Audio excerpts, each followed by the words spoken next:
जय हिंद। देखिए 16 फरवरी 2021 को परिवहन विभाग ने फास्टैग को कंपलसरी कर लिया। इसी के साथ भारत में फास्टैग कार्ड के जो यूजर हैं वो 2 करोड़ हो गए और भारत सरकार को केवल नेशनल हाईवे पे, हम स्टेट हाईवे की बात नहीं कर रहे हैं, केवल नेशनल हाईवे पे पर डे इन फास्टैग की मदद से 80 करोड़ की रेवेन्यू होती है। सोचिए एक दिन में 80 करोड़ केवल इसी से रेवेन्यू होता है।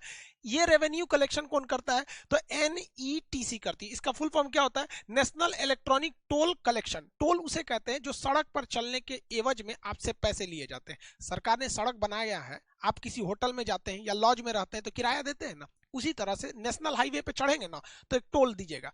50-60 किलोमीटर 70 किलोमीटर की दूरी पर हर जगह टोल लगाया रहता है कि इतना दूरी चल गए हैं इतना पैसा दीजिए, तो उसी टोल कलेक्शन को ये करती है। अब ये फास्ट टैग का ये लोगो है, इसका जो मोटो एक जो वाक्य होता है वो है इजी टू क्रूज। ये याद रखिएगा, पूछ सकता है कि ये किसका वक्तव्य है, इजी टू क्रूज। तो ये फास्ट टैग का, इसको समझते हैं कि फास्ट टैग टोटली काम कैसे करता है, ये कितने टाइप का होता है और कितने कलर का होता है और RFID टेक्नोलॉजी क्या है। फास्टैग एक ऐसा सिस्टम होता है जिससे आपसे पैसे को डिडक्ट कर लिया जाता है। इसका प्रयोग दिल्ली मेट्रो या कोई भी मेट्रो बहुत पहले से कर रही है।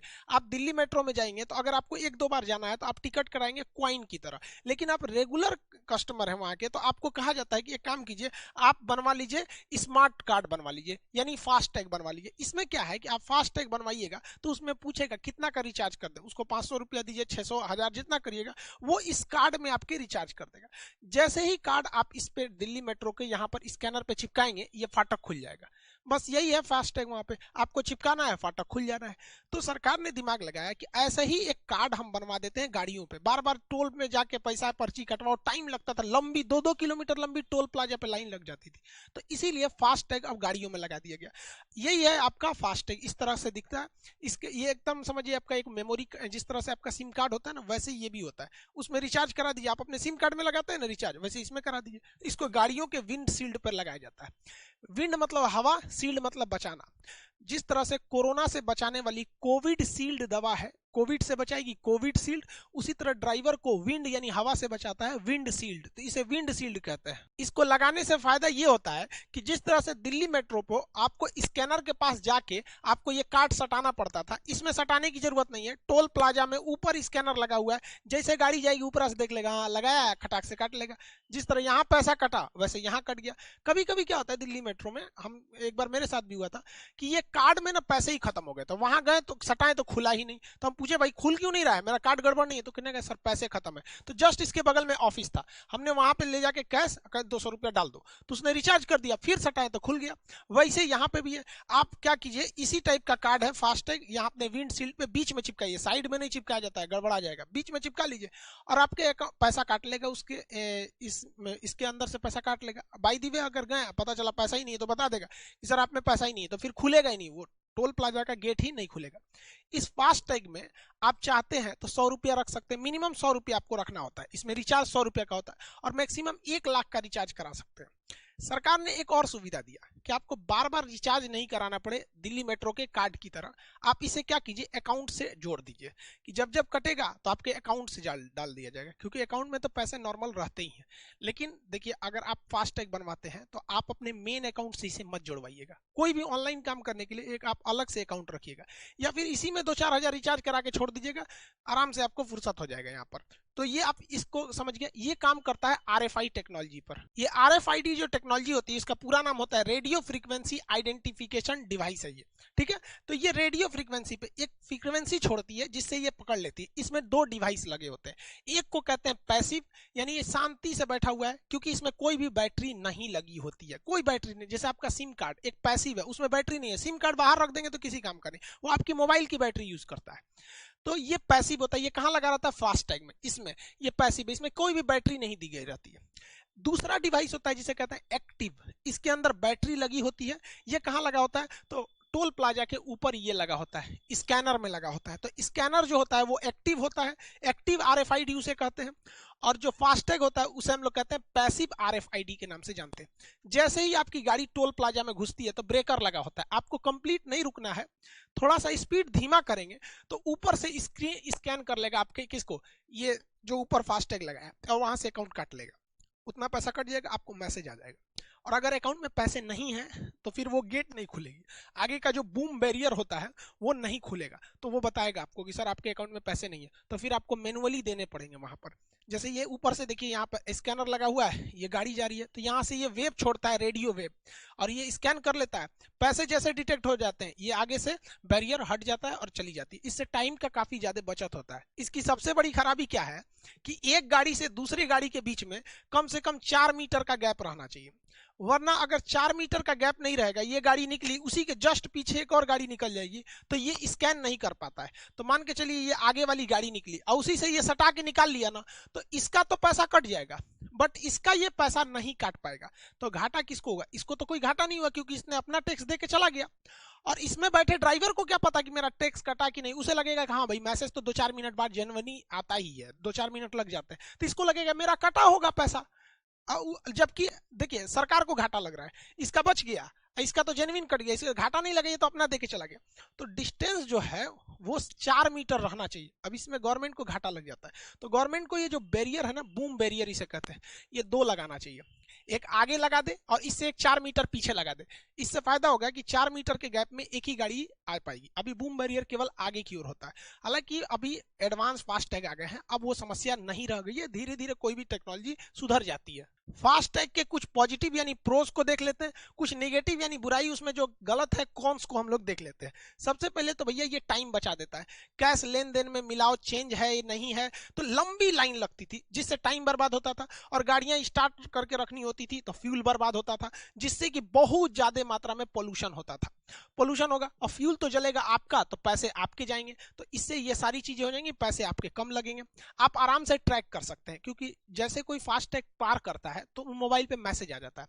एक बार मेरा ड्राइवर क्या था, हम क्लास में पढ़ा रहे थे तो सुबह 7 बजे घुसते हैं तो एक ही बार 11 बजे क्लास से निकलना पड़ता है। तो हुआ क्या कि ड्राइवर गाड़ी लेके कहीं और चला गया था, लेकिन हमको कैसे पता चला, हमको एक मैसेज आया कि आपकी गाड़ी इस टोल प्लाजा को, मतलब टोल प्लाजा का नाम लिखा रहता है कि यहाँ से पैसे कटे। हम तुरंत समझ गए, यहाँ पे हम फोन किए, कहाँ हो?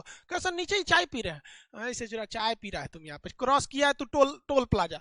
तो मैसेज आके आप ट्रैक भी कर सकते हैं कि आपकी गाड़ी कहाँ है। हाँ वो बात अलग है कि अब तो इसका बाप जीपीएस आ गया, वो तो पल पल की रिपोर्ट दे सकता है, लेकिन जीपीएस नहीं है तो टोल प्लाजा क्रॉस करने पर इससे भी पता चल जाएगा।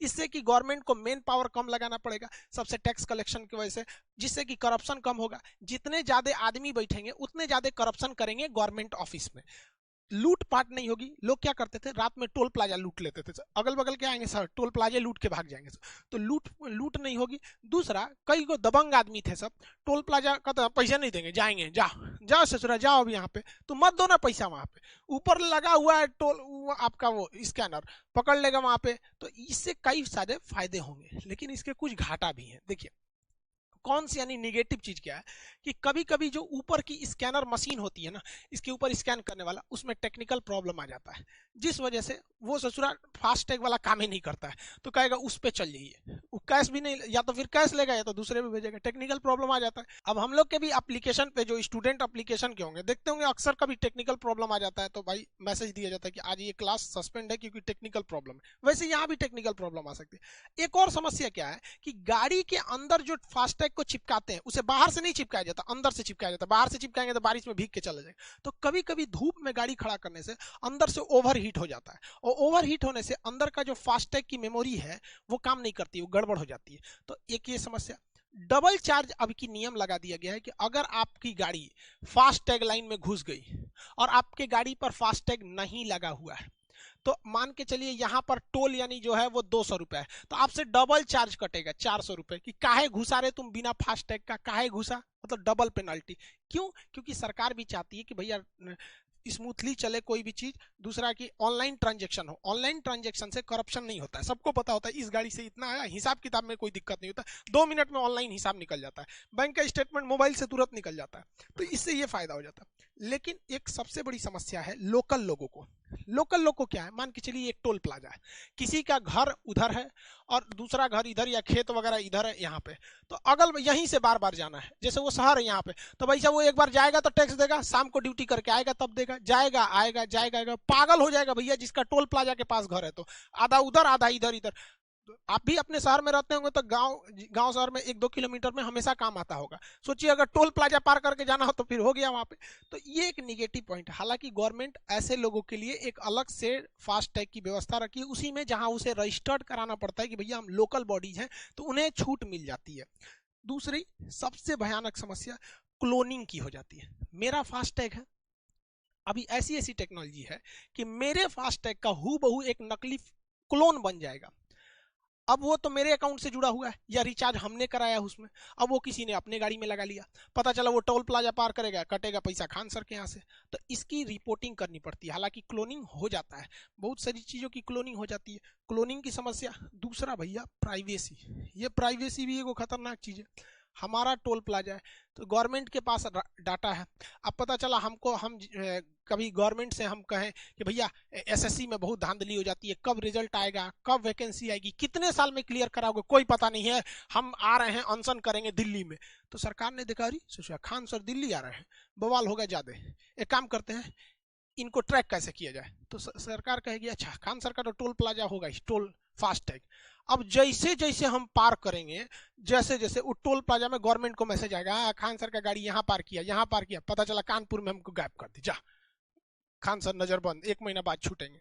तो प्राइवेसी का भी बहुत बड़ा समस्या है इसमें। तो कोई भी चीज की भैया पॉजिटिव और निगेटिव दोनों होती है, मेरा काम आपको समझा देना था। फास्ट टैग को 2 कैटेगरी में बांटा गया है और 7 अलग अलग कलर में बांटा गया है। टोटल फास्ट टैग का जो कार्ड मिलता है एटीएम की तरह जिसे विंडशील्ड पे चिपकाना होता है, उसके टोटल 7 कलर होते हैं और इन्हें 2 कैटेगरी में बांटते हैं। पहला एम कैटेगरी होता है, इसमें केवल एक ही टाइप के व्हीकल्स को रखते हैं, वो होता है प्राइवेट व्हीकल या प्राइवेट कार। प्राइवेट कार उसे कहते हैं जिसका नंबर प्लेट व्हाइट कलर से रखता है, मतलब वो हम अपने काम के लिए लगा रहे हैं, उसे हम भाड़ा पे नहीं चलाते हैं या उसे सामान वामान नहीं ढोलते हैं, हम अपने पर्सनल यूज के लिए कर रहे हैं। तो जो उसका कार्ड मिलेगा वो वायलेट कलर का मिलता है, वायलेट कलर का मिलेगा वो। और तो ये एक कैटेगरी हो गई। बाकी जो है एन टाइप, देखिए इसे हम लोग रखे हैं एम टाइप में प्राइवेट व्हीकल को, और जो कमर्शियल है जो भाड़ा ढोने के लिए है, कमाने के लिए है, ये सब के लिए उसे हम लोग रखते हैं एन टाइप में। एन टाइप में टोटल 6 कलर के आते हैं। तो एन टाइप में जो कलर है वो 6 हैं, तो 6 यहाँ 1 यहाँ, तो टोटल कलर हो गए 7। और फास्ट टैग की कैटेगरी हो गई 2, एक एम टाइप प्राइवेट और एन टाइप में कमर्शियल। एन टाइप में अलग अलग को समझते हैं। देखिए अलग अलग फास्ट टैग के कलर होते हैं, कलर में कंफ्यूजन नहीं होना है, आपका कलर अलग होगा, आपके एटीएम का भी अलग अलग कलर होता होगा। तो ये अलग अलग कलर के मिलते हैं, बट ये स्पेसिफिक होते हैं, ये कलर इन्हीं को मिलेगा। जैसे पर्सनल गाड़ी है तो आपका वायलेट कलर का मिलेगा, तो ये आपकी पर्सनल गाड़ियों पे लग जाएगा वायलेट कलर का। बाकी ये कलर किसको मिलेंगे अलग अलग गाड़ियों पे, उसको समझते हैं। देखिए अगर आपका कमर्शियल गाड़ी है, कमर्शियल मतलब जिसपे आप गाड़ी उड़ी ढोते हैं, पिकअप हो गया या फिर आपका लोडर छोटा मोटा हो गया वो सब, तो उसका आपका ऑरेंज कलर का कार्ड मिलेगा फास्टैग। लेकिन अगर आपकी गाड़ी थोड़ी हैवी लोडेड है बट उसमें 2 ही एक्सल है तो ग्रीन कलर का मिलेगा, तो उसका कार्ड बस ग्रीन कलर हो जाएगा। अब ये एक्सल आपको नहीं समझ में आया कि भाई ये एक्सल क्या होता है, तो एक्सल देखिए किसे कहते हैं, ये चक्का है, ये चक्का है, तो 2 चक्कों को बीच से जोड़ने वाला ये रॉड जो होता है ये एक्सल कहलाता है। ये व्हील है, देखिए ये व्हील है, ये एक्सल है। जैसे कार है, कार में आपको 2 ही एक्सल मिलेंगे, एक ये एक्सल है और एक ये एक्सल है, ठीक है, तो यही 2 एक्सल मिलते हैं। जैसे ये कार है 2 एक्सल है, तो एक्सल तो इसमें 2 ही है बट व्हील 2 थोड़ी है, व्हील तो 4 है, 2 ये इस साइड में 2 इस साइड में, तो आप एक्सल समझ गए होंगे। तो एक्सल के हिसाब से आप दूसरा एक्सल देखिए ना, ये गाड़ी है मिलिट्री की, तो इसमें कितने एक्सल है, एक यहाँ एक्सल होगा, 2 3, तो इसमें टोटल 3 एक्सल है, 3 एक्सल होगा यहाँ पे। इसमें एक्सल गिनिए, एक इस वाले आमने सामने के लिए 1 एक्सल होगा, यहाँ दूसरा होगा, तीसरा, चौथा, तो इसमें 4 एक्सल की गाड़ी है। तो एक्सल पर ही लोड पड़ता है, बहुत सारा लोड तो ससुरा एक्सले रोकता है वहां पर, एक्सल कमजोर रहेगा टूट जाएगा गाड़ी। इसका एक्सल गिनिए ना, 1 एक्सल इसके लिए होगा, दूसरा 3 4 5, 5 एक्सल की गाड़ी है ये। खाली एक्सल है 1 2 3 4 5 6 7 8, ये 8 एक्सल की है। देखिए हम चक्का नहीं गिने हैं, फिर समझा रहे हैं, एक्सल है, चकवा तो उधर भी होगा, एक्सल समझ में आ गया आप लोग को। तो उसी तरह जिसमें 3 एक्सल रहेगा वो येलो कलर का रहेगा, येलो कलर का कार्ड मिलेगा उसको। और 4 5 या 6 एक्सल का है, मतलब 4 के लिए, 5 के लिए, 6 के लिए, एक्सल के लिए भी पिंक कलर ही रहेगा। अब जैसे ये पिंक कलर, ये 4 5 6 यही वाला आपको एक्सल दिया जाएगा यहाँ पे, मतलब कार्ड दिया जाएगा। और जिसका 7 एक्सल से ज्यादा है, 7 एक्सल से ज्यादा है, उसमें स्काई ब्लू दिया जाएगा। जैसे ये स्काई ब्लू है, तो ये जिसमें एक्सल की संख्या 7 है या 8 है या 9, उससे ज्यादा रहेगा तो उसको यही वाला दे दिया जाएगा। और मशीनरीज है सब, जैसे जेसीबी वगैरह हो गया, तो उसके लिए ब्लैक कलर का आपको दिया जाएगा फास्टैग का कार्ड। इस सब का जो एक्सल कार्ड लगा होगा, ये फास्टैग कार्ड, वो ब्लैक कलर से ही आएगा यहाँ पे, क्योंकि ये हैवी मशीनरीज की कैटेगरी में चले आते हैं। तो आई होप आप एक्सल भी समझ गए होंगे, फास्टैग भी समझ गए होंगे, RFID वगैरह टोटल चीज को समझ गए होंगे। मिलेंगे नेक्स्ट क्लास में। जय हिंद।